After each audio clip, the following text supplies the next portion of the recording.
I guess in probably in disgust, in apathy, some of his countrymen then plotted and carried out his murder. Well, going back to the Griffin then for a minute, so we know he sailed on it through Lake Michigan, maybe from Green Bay to St. Joe. He's dropped off with the party, the ship is returning, and then it's lost.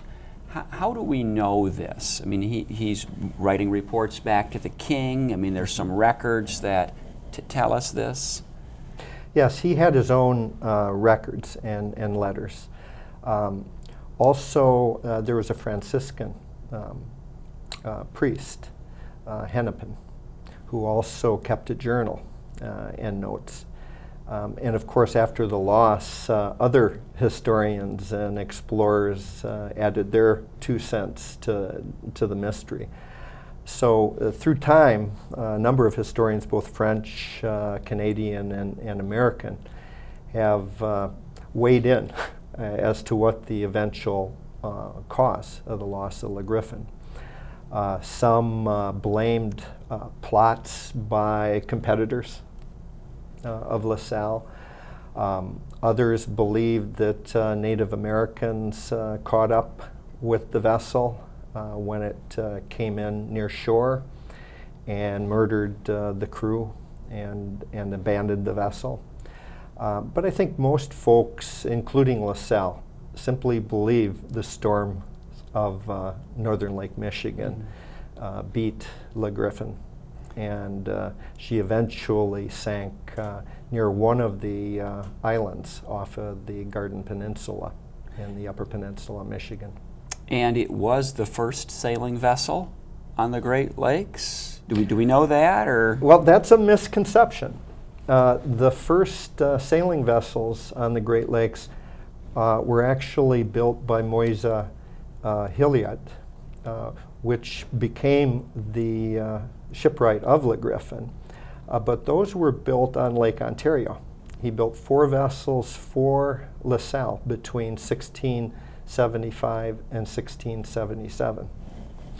And again, those vessels were important supply links for his grand plan of exploration of the interior of the United States. And the Griffin, was the Griffin bigger, or what? How was it different from these other 4? Yes, the Griffin was probably a bit larger. I mean, there's still debate as to what the actual dimensions of the Griffin were, but in general, the Griffin was the 5th European sailing vessel to be built on the Great Lakes, and probably the first decked European vessel.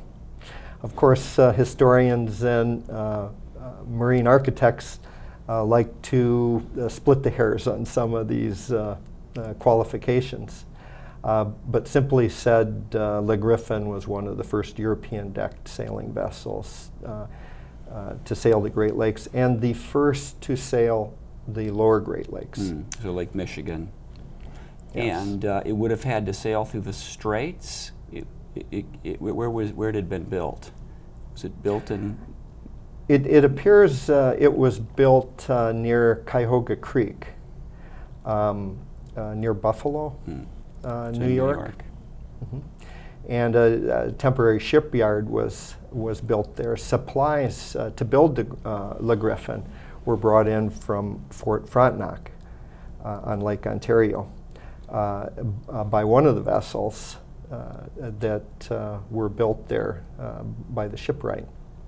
Unfortunately, one of those vessels was lost carrying the initial rigging and other equipment for the Griffin, and LaSalle had to basically take a plan B to provide additional materials for the building of the Griffin. But it was finally launched in May of 1679, and then traversed Lake Erie, went up what is now known, of course, as the Detroit River, and came upon a smaller lake, which LaSalle named as Lake St. Clair.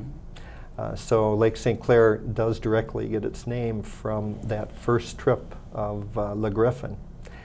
And then they went on to Lake Huron and first experienced what a Great Lakes storm could provide to a sailing vessel.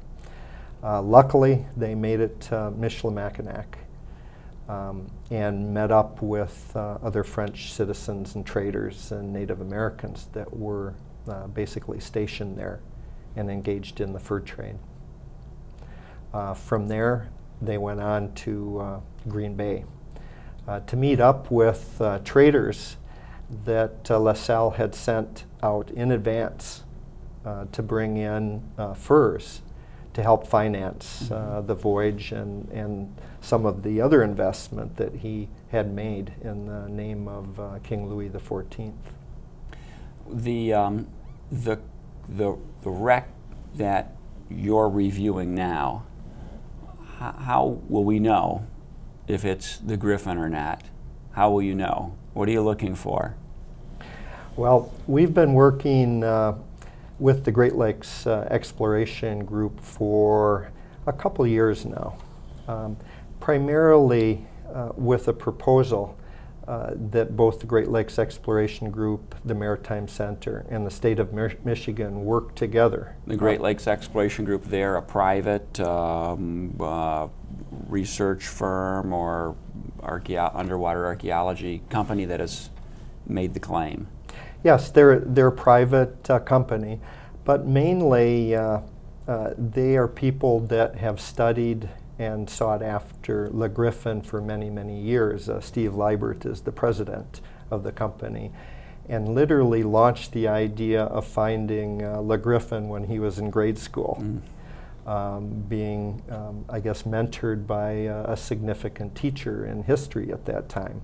And of course, in Michigan, Michigan history is currently taught at the 4th grade level.